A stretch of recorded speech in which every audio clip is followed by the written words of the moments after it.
Assalamualaikum warahmatullahi wabarakatuh. Selamat pagi, selamat siang, apa kabar semuanya? Nah, pada pertemuan prakarya dan kewirausahaan kali ini kita akan membahas tentang wirausaha produk kerajinan untuk pasar lokal dengan peta materi, perencanaan usaha kerajinan pasar lokal, kemudian perancangan dan produksi kerajinan untuk pasar lokal. Adapun perencanaan usaha kerajinan untuk pasar lokal, berdasarkan luasannya, pasar dapat dibedakan menjadi pasar lokal, pasar nasional, dan pasar global atau pasar internasional. Jadi ada 3. Kemudian pasar lokal itu sendiri dipahami sebagai pasar yang terbatas di lingkungan atau daerah yang sama dengan tempat produksi.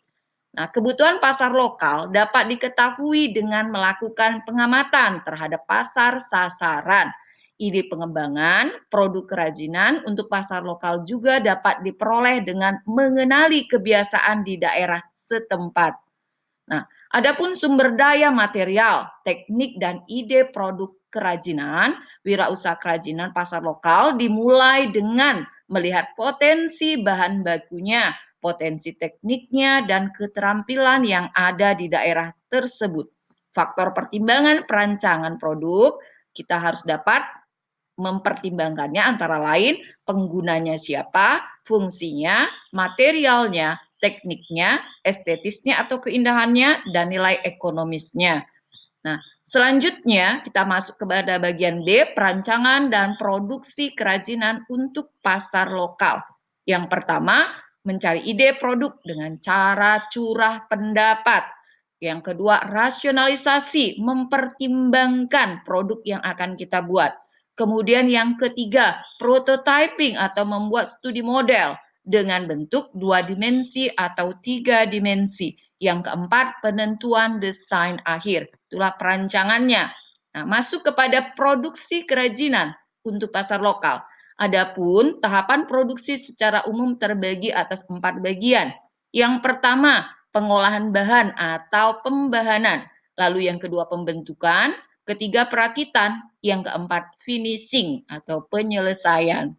Nah, adapun alur tahapan produksi, yang pertama dari bahan baku, lalu kemudian pembahanan diolah, kemudian dibentuk pembentukan, lalu dirakit, kemudian finishing, penyelesaian, akhirnya muncullah sebuah produk karya. Nah, masuk kita kepada selanjutnya metode produksi dan keselamatan kerja. Tentunya dalam pembuatan sebuah produk dibutuhkan keselamatan kerja. Kelancaran produksi juga ditentukan oleh cara kerja yang memperhatikan K3, kesehatan dan keselamatan kerja. Upaya menjaga kesehatan dan keselamatan kerja dibuat berdasarkan bahan, alat, dan proses produksi yang digunakan, seperti penggunaan sarung tangan, masker, kacamata, dan lain-lain. Adapun kemasan sebagai bagian penting kerajinan untuk pasar lokal. Fungsi kemasan itu sendiri antara lain, yang pertama memudahkan distribusi, 2, melindungi produk dari benturan atau cuaca atau dari debu, kemudian yang ketiga menambah daya tarik dan sebagainya. Bahan material kemasan dapat terbuat dari kertas, plastik, daun, dan lain-lain.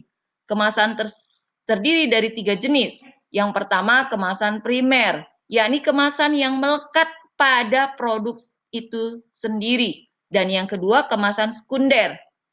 Kemasan sekunder merupakan kemasan yang menutupi kemasan primer, sedangkan kemasan tersier merupakan kemasan yang berfungsi untuk distribusi. Demikianlah pertemuan kita kali ini. Sampai jumpa di pertemuan selanjutnya. Terima kasih. Wassalamualaikum warahmatullahi wabarakatuh.